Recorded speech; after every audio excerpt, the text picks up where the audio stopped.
Okay sir, Vijayawada west పరిస్థితి ఏంటి? BJP ఇచ్చిన సీట్లలో ముఖ్యంగా రగులుతున్నది విజయవాడ వెస్ట్. ఎవరైనా గీత దాటితే మాత్రం ఉపేక్షించే పరిస్థితి లేదని పవన్ కళ్యాణ్ గారు, నాగబాబు గారు స్ట్రైట్ వార్నింగ్లు ఇస్తున్న పరిస్థితి. ఇంకా తప్పని పరిస్థితుల్లో చెప్పాల్సి వస్తుందంటారా? అంటే నిన్ననే మనం నాగబాబు చేసాం కదా, అన్నగారు ఇచ్చిన పవన్ కళ్యాణ్ గారు కూడా అదే అన్న వార్నింగ్ చాలలేదు కాబట్టి తమ్ముడు ఇవ్వాల్సి వచ్చింది. అది పరిస్థితిని సూచిస్తుంది. అంటే వీళ్ళ మాట అంతగా చెల్లకపోవడం ఒకటి, అసంతృప్తి తీవ్రత అంత ఎక్కువగా ఉంది. మూడవది, వీళ్ళు వాళ్ళకి అలాంటి ఇంప్రెషన్ ఇచ్చున్నారు, అయిపోయింది మీదే, ఇంకా మీరు చూసుకోండి, రెడీ చేసుకోండి అని వాళ్ళు సిద్ధంగా లేరు. రెండవది, వాళ్ళకు ఆ నగరాలు, వాళ్ళకి సంబంధించి అక్కడ పోతిని మహేష్ పెట్టుకున్న బేసు, మన వీటిలో కూడా ఆయన చాలా కొంచెం అగ్రెసివ్ దూకుడుగానే ఉండేవాడు కదా. కాబట్టి అతను తగ్గడం లేదు, ఇండిపెండెంట్గా చేస్తానంటున్నాడు. ఇండిపెండెంట్గా చేస్తామని ఇంక మీరేం చేస్తారు? పార్టీలో ఉంటే కానీ బయటికి వెళ్ళాక ఏమి దీన్ని ఆదర్శంగా తీసుకుని మరికొంతమంది లేస్తే దట్ ఈజ్ వెరీ పాసిబిలిటీ. అదే తప్పకుండా పాసిబిలిటీ ఉంది.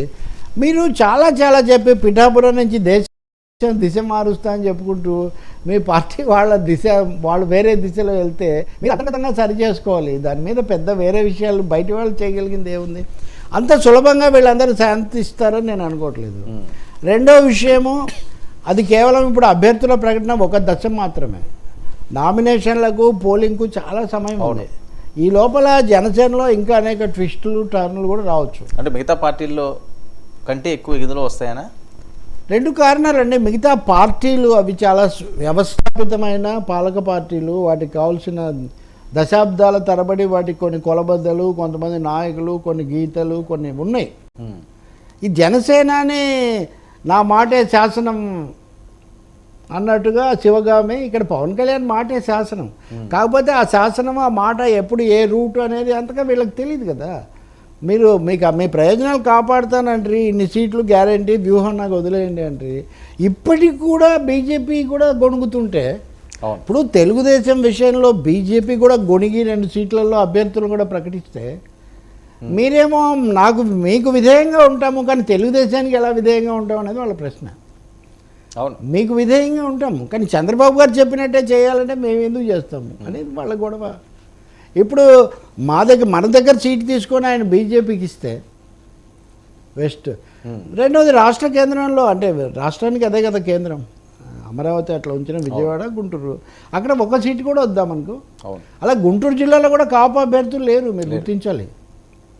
గుంటూరు జిల్లా ముఖ్యమైనది, గోదావరి తర్వాత గుంటూరు జిల్లా ఈ కోణంలో ముఖ్యమైనది.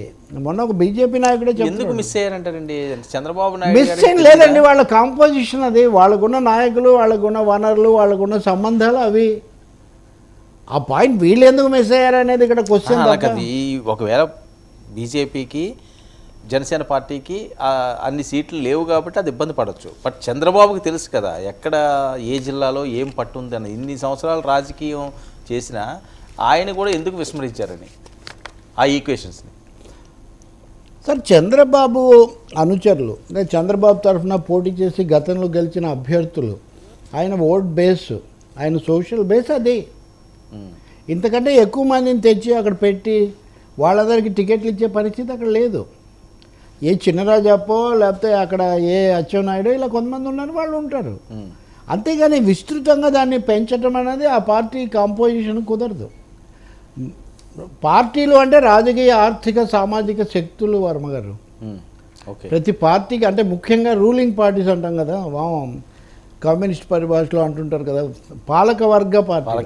పాలకవర్గ పార్టీలకు స్పష్టమైన ఫైనాన్షియల్ బేస్ ఇచ్చే సంస్థలు ఎవరు? రెండవది, ఏ సెక్షన్స్ వీళ్ళని ఓన్ చేసుకుంటాయి? మూడవది, రాజకీయంగా వీళ్ళు ఎవరితో ఉంటారు? పొలిటికల్ అలైన్మెంటు, పొలిటికల్ కాంబినేషను ఎవరితో ఉంటుంది? ఇవి 3 చాలా ముఖ్యమైనవి. అలా చూసినప్పుడు తెలుగుదేశం పార్టీకి ఇంతకు మించి కాపులతో కాంబినేషన్ పెట్టుకునే అవకాశం ఆ పార్టీకి లేదు. అది కూడా గుంటూరు, కృష్ణా జిల్లాలో.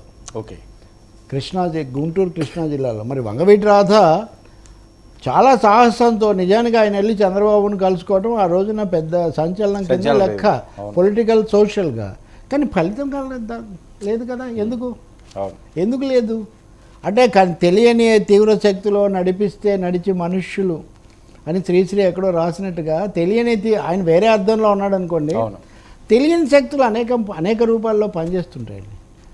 అది చేస్తే ఇది కుదరదు, ఇది కుదరకపోతే పార్టీయే కుదరదు, ఓకే ఇంకా అంతే అది. సార్ నర్సాపురం ఇప్పుడు లేకపోతే ఇప్పుడు తోట చంద్రశేఖర్ లాంటి ఆయన గుంటూరులో పోటీ చేసాడండి, సిగ్నిఫికెంట్గానే వైసీపీలో చేశాడు, జనసేనలో చేశాడు, ప్రజారాజ్యంతో కూడా అసోసియేట్ అయి ఉన్నాడు. మరి అటువంటి వ్యక్తిని వాళ్ళు ఎందుకు తీసుకోలేకపోయారంటే ఆ కాంబినేషన్ అంతే. తెనాలి సీటు దగ్గర మనం చూసినటువంటి సమస్య కానీ, లేకపోతే ఉత్తరాంధ్రలో కొన్ని చోట్ల ఇప్పుడు మిందాక మీరు అడిగిన బొలిశెట్టి సత్య, లేకపోతే శివశంకర్ లాంటి వాళ్ళు ఎప్పటి నుంచో ఉన్న ఆంజనేయుడికి రాముడు టికెట్ ఇవ్వకపోతే ఎట్లుంటుందో అన్నట్టుగా అట్లా చాలామంది